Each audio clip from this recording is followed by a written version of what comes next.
উদ্বোধনে মায়ের কাছে এসেছেন এক মহিলা ভক্ত, সঙ্গে তার শিশুকন্যা। কন্যাটি মায়ের কম্বলে মায়ের কাছে শুয়েছিল। একসময় কম্বলটি নোংরা করে ফেলে।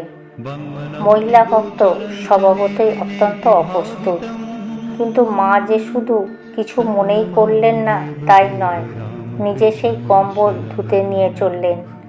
মহিলাটি আপত্তি করে বললেন, মা তুমি কেন ধোবে? মা বললেন, কেন ধোবো না? ও কি আমার পর? আরেকবার এক জনৈক যুবক সন্তান ডান হাতের আঙুল কেটে ফেলেছেন। বাঁ হাতে চামচ দিয়ে খেতে অতি কষ্ট হচ্ছে। মা দেখে আর স্থির থাকতে পারলেন না, নিজে হাতে তাকে খাইয়ে দিলেন।